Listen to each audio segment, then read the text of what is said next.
நன்றி. இந்த வாய்ப்பை கொடுத்த அந்த பாஸ்டர்களுக்கு என்னுடைய மனமார்ந்த நன்றி. முதல் 3 வார்த்தைகளில் மன்னிப்பையும் ரட்சிப்பையும் பராமரிப்பையும் குறித்து நம்ம தெரிந்து கொண்டோம். இந்த 4வது வார்த்தை பரிதவிப்பு, அந்த கோணத்தில் நம்ம பார்க்க இருக்கிறோம். மத்திய எழுதின சுவிசேஷம் 27வது அதிகாரம் 46வது வசனத்தில் அங்கிள் வாசிச்சு கேட்கிறோம். நம்ம ஏலி ஏலி ராமா சபக்தானி, அதனோட மீனிங் என் தேவனே ஏன் என்னை கைவிட்டேன் அப்படின்றது தான். நீங்கள் அந்த வசனத்தை படிக்கும் பொழுது ஒரு வரி இருக்கும். அவர் மிகுந்த சத்தத்தோடு என் தேவனே ஏன் என்னை கைவிட்டீர் அப்படின்ற ஒரு அர்த்தத்தில் அவர் கூப்பிட்டுருப்பாரு. யாருக்காவது அந்த எக்ஸ்பீரியன்ஸ் இருக்குதா உங்களோட பர்சனல் லைஃப்பில்? மிகுந்த சத்தத்தோடு கர்த்தரோடு கூட நீங்கள் பேசினது உண்டா, கத்தினது உண்டா? என்னோட லைஃப்பில் ஒரே ஒரு எக்ஸ்பீரியன்ஸ் இருக்குது. 2020 நானும் மகவும் ட்ரான்ஸ்ஃபர் ஆகிட்டு பாண்டிச்சேரிக்கு நாங்கள் வரோம். அக்டோபர் மந்த் எண்டில் ஃபர்ஸ்ட் வீக் எல்லாத்தையும் நாங்கள் செட்டில் பண்ணுறோம். ஒவ்வொரு காரியங்களும் நாங்கள் செட்டில் பண்ணிட்டு செகண்ட் வீக் ஓரளவுக்கு ரிலாக்ஸ்டாக நாங்கள் இருக்கிறோம். அந்த செகண்ட் வீக் எண்டில் கிறிஸ்டோ அஃபெக்டட் பை சம்திங். என்ன கடிச்சதுன்னு எங்களுக்கு தெரியல. தேலா இல்லை பூரானா இல்லை வேற ஏதாவது விஷப்பூச்சி அப்படின்னு தெரியல. ஏன்னா அன்னைக்கு ஆஃப்டர்நூனுக்கு மேலே அவனுக்கு ஹை ஃபீவர் ஆகிடுச்சு. மார்னிங்கில் நல்லா விளையாட ஒரு பையன் ஆஃப்டர்நூனுக்கு மேலே ஹை ஃபீவர்னால படுத்தவனா எலும்பவே கிடையாது. நைட்டு ஆக ஆக என்னன்னா உடம்பு ஃபுல்லாக ரெட் கலரில் ரேஷ் வர ஆரம்பிச்சிருச்சு. நாங்கள் உடனே பேராசிட்டமால் கொடுத்தோம். ஆனால் அதிலிருந்து கொஞ்சம் கூட குறையல. செகண்ட் டே நாங்கள் ஜிஹெச்சுக்கு கொண்டுட்டு போனோம். அவங்க லோஷன் கொடுத்துருந்தாங்க, பேராசிட்டமால் கொடுத்துருந்தாங்க. பட் ஆனால் அந்த செகண்ட் டே ஹாஸ்பிட்டலுக்கு போயிட்டு வந்ததுலேருந்து அவனுடைய பாடி கண்டிஷன் எப்படி இருந்துச்சுன்னு சொன்னால், இவன் கிறிஸ்டோவா அப்படின்னு ஐடென்டிஃபை பண்ண முடியாத அளவுக்கு அவனுடைய கண்ணெல்லாம் சின்னதாகிடுச்சு. அதாவது உடம்பு ஃபுல்லாக கிட்டத்தட்ட ஒரு 3 மடங்கு வீங்கி போச்சுன்னா எப்படி இருக்கும்? பிள்ளைய என்னன்னா அஸ் அ பேரண்டாக நாங்கள் பார்க்கும் பொழுது எங்களால் அதை தாங்கிக்க முடியல. ஒரு செகண்ட் வீக்கில் இந்த மாதிரி ஒரு கொடிய ஒரு காரியம் நடக்கும் பொழுது எங்களால் அதை தாங்கிக்க முடியல. ஏன்னா அவனை பார்க்க முடியல. அவன் அழுதுகிட்டே இருக்கிறான், சாப்பிடவும் மாட்டேன்றான். உடனே க்ளூனி ஹாஸ்பிட்டலுக்கு நம்ம போயிட்டு ஒரு ப்ரைவேட் டாக்டர் நாங்கள் பார்த்தோம். 2 தடவை விசிட் பண்ணோம். 2 தடவையில் ஒரு இம்ப்ரூவ்மெண்ட்டுமே கிடையாது.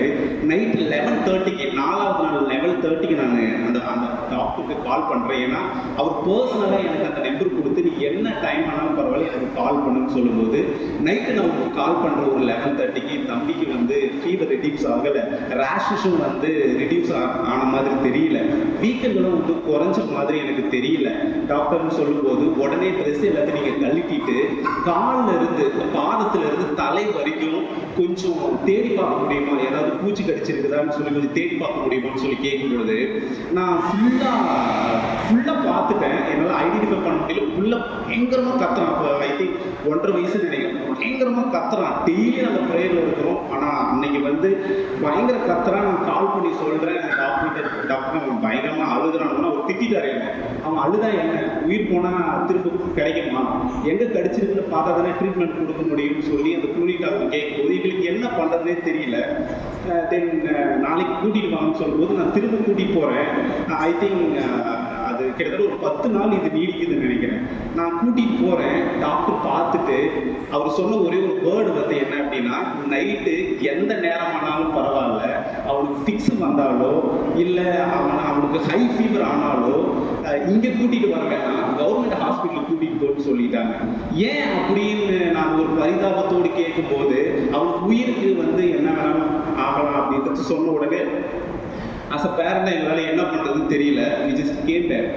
ஏன்னா அவர் மிட் நைட்டு அப்படின்ற ஒரு வேர்டெல்லாம் அவர் சொன்னாரா, எங்களால் தாங்கிக்க முடியல. We just came back.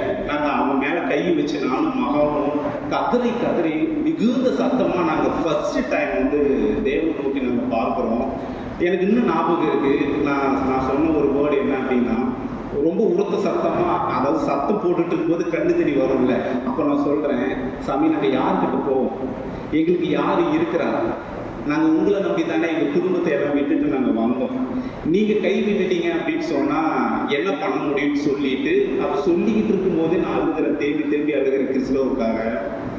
Trust me, 12 மணி கூட ஆகலை, கம்ப்ளீட் ஆண்டோட கரம் மகன் மேலே இருந்து மகனுக்கு இருந்த அந்த ஹை ஃபீவர் காணும், ரேஷஸ் காணும், வீக்கை வந்து ட்ரிபிள் மடங்கு இருந்துச்சு. அதுவும் காரணங்க ஆண்டோட மகத்துவங்களை பார்க்கும் பொழுது இன்னைக்கு வரைக்கும் அவனுக்கு என்னன்னாலும் நம்ம கவலைப்படுறதில்ல. ஏன் அப்படின்னா அன்னைக்கு ஆண்டோடைய மகத்துவங்களை நம்ம பார்த்தோம். எதனால அப்படின்னு இந்த 2 கையும் பிச்சை கேட்குற மாதிரி ஆண்டுகிட்ட போயிட்டு நம்ம யாருக்கு சமைப்போம்னு சொல்லி கேட்கும்போது அவருடைய காரியத்தை நான் பார்த்தேன். இந்த 1 வீக் இங்கே பால்கனியில் வந்து நான் ப்ரே பண்ணிட்டு இருக்கிறேன் கிறிஸ்டோட எஜுகேஷன் ஃபீஸுக்காக.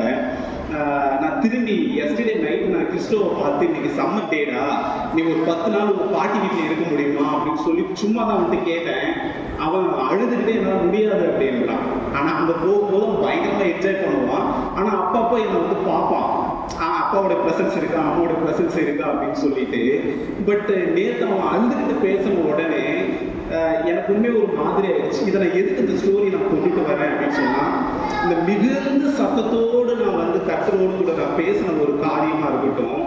இரண்டாவது, இவனே என்னோட ப்ரெசன்ஸ் வேணும், என்னோட ப்ரெசன்ஸ் வேணும் அப்படின்னு ஒவ்வொரு தடவையும் நம்ம பார்க்கறத நம்ம பார்க்க முடியும். கொஞ்சம் பாருங்களேன், அந்த பிகினிங்ல இருந்து இயேசு கிறிஸ்து பிதாவோடு கூட இருந்த அந்த ஐக்கியம் இருக்குல்ல, அந்த உறவு இருக்குல்ல, இன்னைக்கு அது இல்லை அப்படின்னு அவர் நினைக்கும் போது அந்த பிரிவின் வழி இருக்குல்ல, அதை வந்து விவரிக்க முடியாது. அப்படிதாங்க.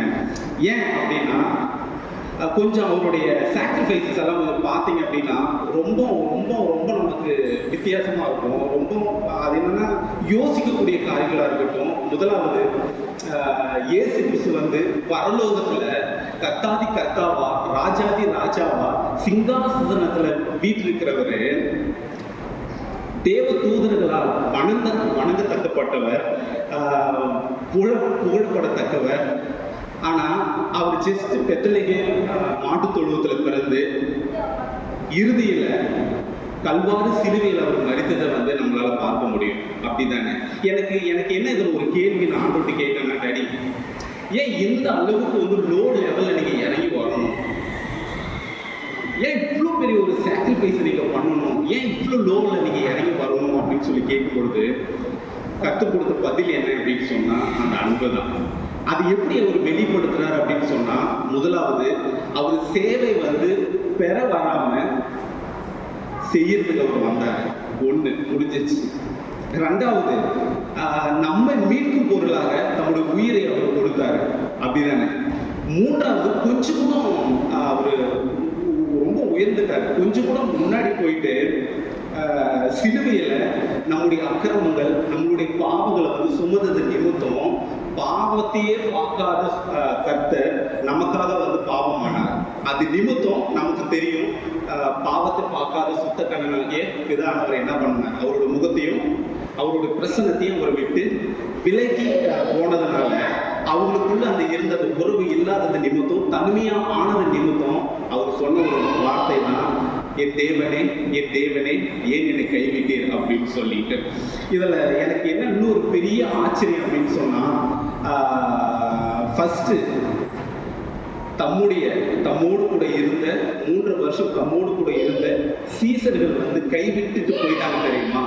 அப்போ கூட என் பிதாவே அப்படின்னு சொல்லி அவர் கூப்பிட கிடையாது, அவர் கவலைப்படலை. ரெண்டாவது, கைது செஞ்ச பிறகு யாருமே ஹெல்ப் பண்றதுக்கு ஆள் கிடையாது. அப்போ கூட வந்து என் பிதாவே ஏன் எனக்கு கைவிட்டுன்னு சொல்லி அவர் வந்து பயப்பட கிடையாது. மூன்றாவது, பிலாத்துவின் அவரோட அரண்மனையில வச்சு போர் சேவகர்கள் வந்து இந்த என்ன சொல்ற நிலத்தை உழுகிற விதமா இயேசு கிறிஸ்துவோடைய என்ன சொல்ற சரீரத்தை வந்து அடிச்சு அவருடைய சதைகளை கிழித்து போட்டதை வந்து நம்மளால பார்க்க முடியும். அப்படின்னாங்க. இந்த 3 காரியங்களுமே இயேசு கிறிஸ்து வந்து பிதாவை நோக்கி அவர் வந்து அந்த வேதனை குறித்து பேச கிடையாது, அந்த பயத்தை குறித்து பேச கிடையாது, அந்த வலியை குறித்து அவர் பேச கிடையாது. ஆனா ஒரே ஒரு காரியத்துல அவர் பிதாவை நோக்கி பார்த்தாரு அப்படின்னா இந்த ஒண்ணுதான். என்னன்னா, அந்த பாவங்களெல்லாம் அவர் சுமக்கும் போது பிதானவர் அவருடைய பிரசன்னத்தை மறைச்சதுனால அந்த தனிமை நிமித்தம் அவர் வந்து பிதாவே ஏன் என்னை கைவிட்டீர் அப்படின்னு சொன்ன ஒரு காரியம் நமக்கு தெரியும். ஸோ சர்ச் முதலாவது நான் சொல்ல வேண்டியது என்ன அப்படின்னா, அவரோட அழுகையை வந்து ஈஸியாக எடுத்துக்க வேணாம் அப்படின்றது தான். செகண்ட் வந்து இந்த பாவமான காரியம் எவ்வளோ சீரியஸ்னஸ் அப்படின்றத வந்து நம்ம புரிஞ்சிக்கல அப்படின்னு சொன்னால் அதோட நம்ம வந்து வேற ஒன்றும் இல்லை, தெரிஞ்சுக்க முடியாது. ஸோ ஃபர்ஸ்ட் வந்து ஸ்டாப் செல்லிங் அப்படின்றது தான் நான் கொண்டுட்டு வரேன். செகண்ட் க்ரோ ஸ்பிரிச்சுவலி அப்படின்றது. மூன்றாவது வந்து என்ன, லேர்ன் டு பி ஃபெய்த்ஃபுல் அப்படின்றது தான், ஆண்டவருக்கு ரொம்ப ஃபெய்த்ஃபுல்லாக இருக்கணும் அப்படின்றது தான்.